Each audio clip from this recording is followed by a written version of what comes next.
Everybody, my name is Jessica and today my cat is judging me. Today I'm going to be doing my June wrap up and my July TBR.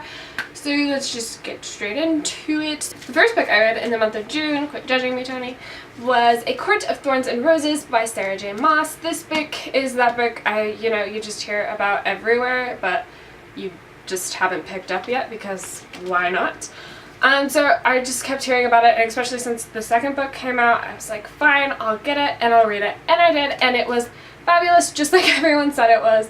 I really enjoyed the entire story, and the plot and the characters were all really interesting. So this book follows a girl named Feyre who is hunting one day when she accidentally shoots a Fey wolf. And then as punishment she gets taken to the world of the Fae, where she is forced to live out the rest of her life. And there she meets this high Fae named Tamlin, and she discovers a secret that only she can fix. And it was super interesting. I loved the premise, I loved the characters. It was breathtaking, honestly. Okay, the second book I read was it's sort of a graphic novel, sort of a comic book, and that is Amulet Book 1, The Stonekeeper by Kazu Kibushu. Sorry, I'm so sorry. I know I said it wrong. This book was super cute, and the artwork was beautiful, and the creatures in it were super cool. The book follows two kids who move into a new house that is kind of a fixer-upper. It's a family home with their mother after a family tragedy, and on the first night their mother actually gets kidnapped, and they have to go and rescue her in this world beneath their basement. It was super interesting and cool, and the premise was amazing, and again the artwork was beautiful. Really enjoyed this. The book I read in the month of June, the second book. The third book I read in the month of June was Seeker by Arwen Elise Dayton. This book I was kind of unsure about because I've never really heard of it before. When I picked it up, I was seriously just the most random buy. I was just like, I have to buy this. I had no idea why, but I did. And I'm super happy I did. It was amazing. This book follows a girl named Quinn who is training to become a seeker. Nice cat. Distract me, Gingy, I love you.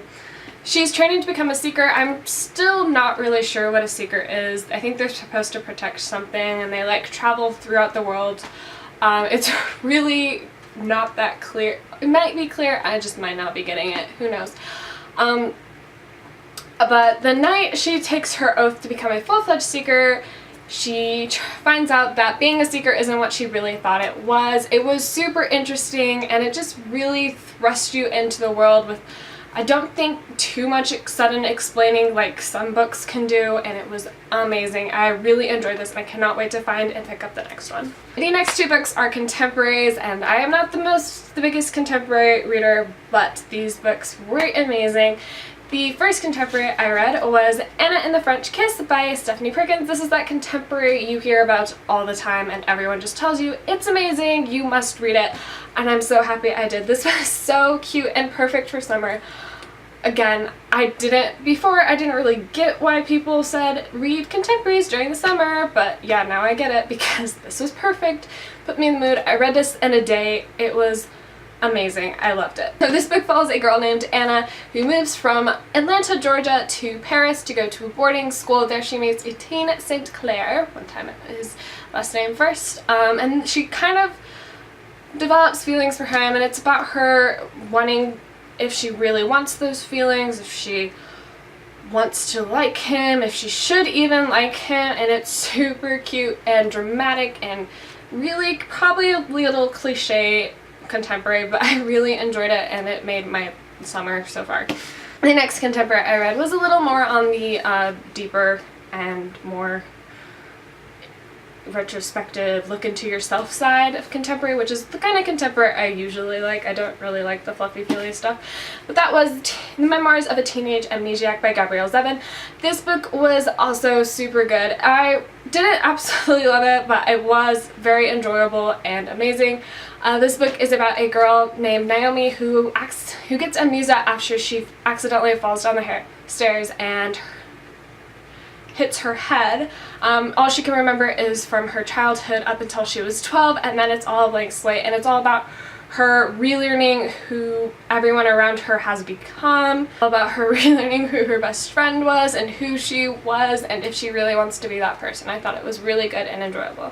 Okay, the last book I read in the month of June is actually an ebook, and that was Zenith by Sasha Alsberg and Lindsay Cummings. I feel like this was a bigger deal to me because I kept getting Sasha's tweets on it and it was like really exciting and sudden, but this book was amazing. So this is going to be a serialized novel, and so it's not all out yet. It was only like maybe around 200 pages, maybe less. And it really just gave you a taste of the world and the characters and the plot, and it was absolutely amazing. I enjoyed every second of it. So the book follows Andromeda, a space pirate, and her crew of 3 other female space pirates, which I think is boss, but it's an all-female crew, and there's only, is there 3 others? Yeah, there's only 3 others of them, and on their spaceship, the Marauder. I forgot for a second. It's fine. It was really enjoyable and really made me want more. I cannot wait till the second installment comes out because it was fabulous. Totally got me ready for this entire serialized novel. It was amazing. Okay, the next we're doing my July TBR. I just forget life sometimes. It's normal. The first book I want to read in the month of July is actually a holdover from my June TBR, but I didn't get to it because I read the 2 contemporaries in a day, and well, I read Anna and the French Kiss and Teenage Maniac in a day each, and I think I was just kind of exhausted, and then Zenith came out, so I was like, gotta read that, so I put this one on hold, and that first book is, don't judge me, Star Wars The Force Awakens by Alan Dean Foster. This is obviously a novelized version of the movie Star Wars The Force Awakens, which came out recently. I absolutely loved it, so I had to pick up the book because I'm a giant nerd. Accept me as I am. I don't know what else to say to you. So yeah, this basically follows the plot of Star Wars The Force Awakens, which is a new evil is rising up in this galaxy far, far away, and a new side of good has to rise up to meet it. So far I've been really enjoying it. I'm about 100 pages in and I'm loving it, and it might just be because I love the movie so much and this is kind of a different view on the characters.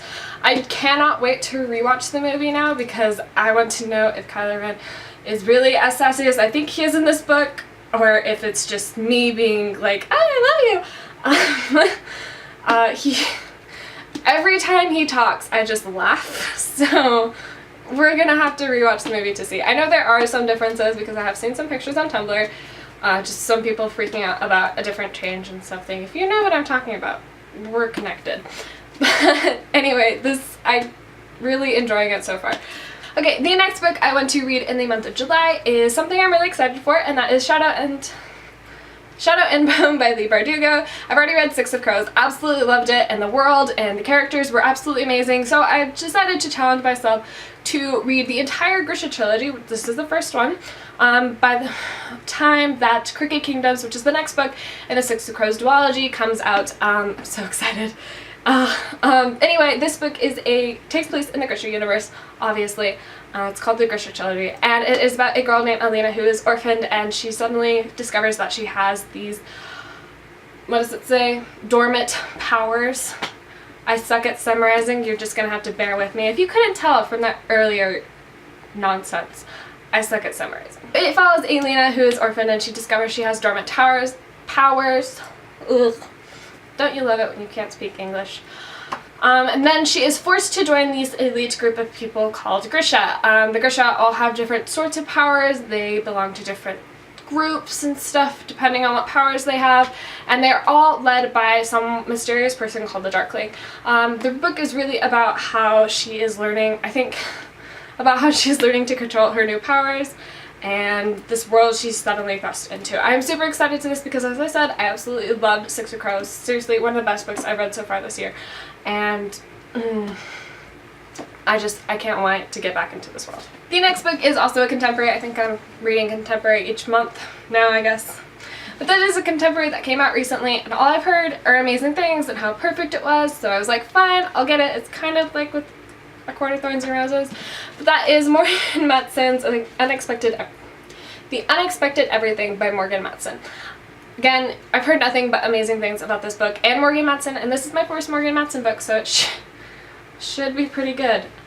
This book follows a girl named Andy who is a politician's daughter, and she has her summer planned out exactly what she's going to do when a sudden scandal pops up and she has to deal with the unexpected everything. Whoa! Drawing the book title in. I'm so smart. This book, again, I've heard nothing but amazing things, so I'm really excited to get to it. The book I have last on my TBR pile, maybe the last book I read this month, I don't know, I might be busy, is Half Bad by Sally Green. This book I saw a bunch of times, and Half Wild, the second book, on Instagram, so I was like, I'll pick it up because it's so pretty apparently, and I had no idea that was a face. That's how much I notice things. This is a face, guys. This book takes place in modern England, where there are two factions of warring witches, and then it mainly focuses on a boy named Nathan who has lived his life in a cage, which just sounds horrible when you think, like, honestly. We think our lives are bad. He lives in a cage.